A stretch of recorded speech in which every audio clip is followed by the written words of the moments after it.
जैसा कि आप लोगों को पता है कि नीट यूजी 2025 का रिजल्ट आ चुका है और अब आपका नेक्स्ट स्टेप है काउंसलिंग। एमसीसी ने अपने ऑफिशियल पोर्टल पे ऑल इंडिया कोटा काउंसलिंग का स्केड्यूल रिलीज कर दिया है और प्रोसेस भी एक्टिवेट हो चुका है। अगर आप फर्स्ट टाइम काउंसलिंग प्रोसेस में जा रहे हो तो इस वीडियो में मैं आपको पूरा स्टेप बाय स्टेप समझाऊंगी कि रजिस्ट्रेशन से लेकर कॉलेज रिपोर्टिंग तक आपको क्या करना है, कैसे करना है और किन चीजों का ध्यान रखना है। एक भी स्टेप स्किप मत करना, बिकॉज ये ही डिसाइड करेगा कि आपको मेडिकल सीट मिलेगी या नहीं। एमसीसी यानी मेडिकल काउंसलिंग कमेटी कंडक्ट करती है नीट यूजी के through all India quota counselling. इस काउंसलिंग के अंदर आती है AIIMS, JIPMER, central universities, deemed universities, BHU, AMU, ESIC और एएफएमसी जैसे प्रेस्टिजियस मेडिकल कॉलेजेस की seats.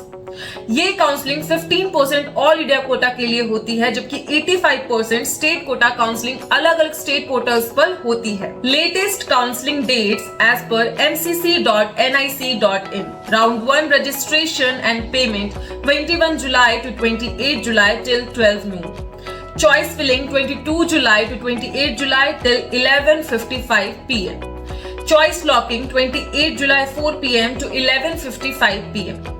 Seat allotment 29 to 30 July. Result declared 31 July. Reporting 1 to 6 August. Institute verification 7 to 8 August. Round 2 registration 9 August to 14th August. Result 18 August. Reporting 19 to 24th August. Mop-up round registration 29 August to 4 September. Result 8 September. Reporting 9 to 14 September.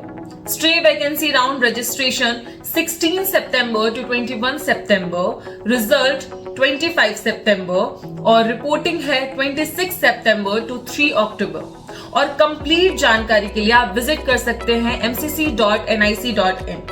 अब हम बात करते हैं counselling process, वो भी step by step. Step 1 registration and fee payment. आपको MCC की official website पर जाकर नीट यूजी काउंसलिंग के लिए रजिस्टर करना होता है।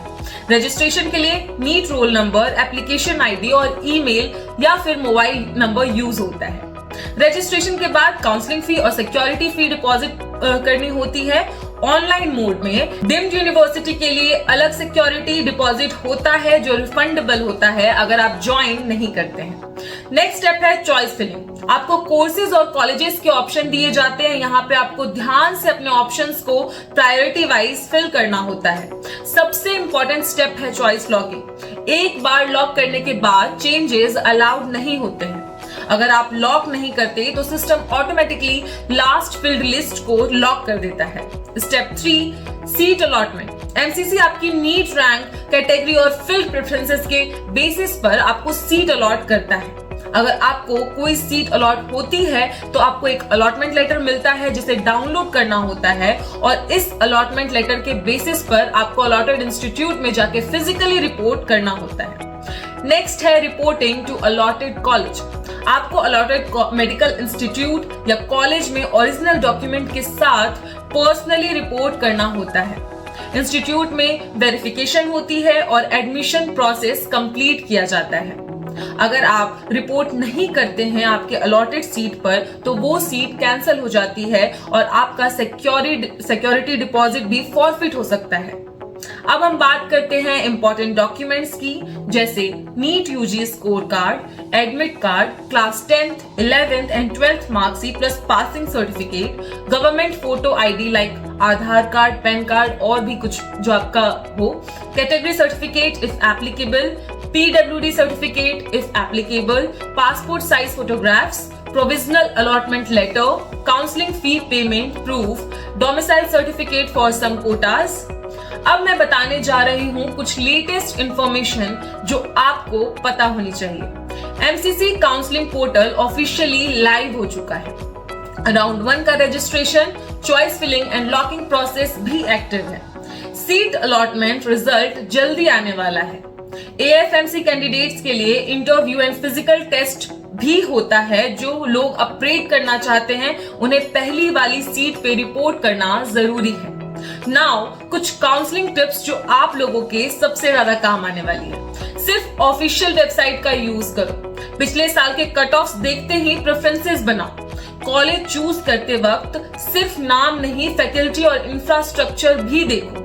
Documents original plus 3-4 photocopies ready रखना। डेडलाइन के लास्ट दिन तक का वेट मत करना, सिस्टम डाउन हो सकता है। अब बात करते हैं उन क्वेश्चंस की जो मैक्सिमम स्टूडेंट्स के दिमाग में आती है काउंसलिंग करते वक्त। राउंड 1 मिस हो गया तो आप राउंड 2 या मॉप अप राउंड में ज्वाइन कर सकते हो।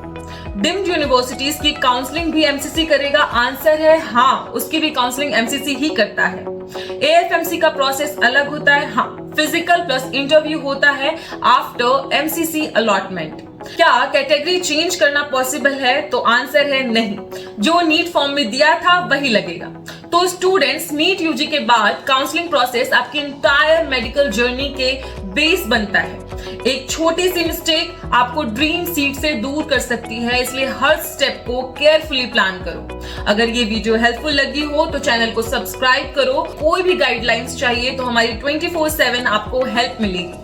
हमारे सारे कॉन्टैक्ट डिटेल्स नीचे डिस्क्रिप्शन बॉक्स में दिए हुए हैं। Lastly, I only want to say best of luck for your future.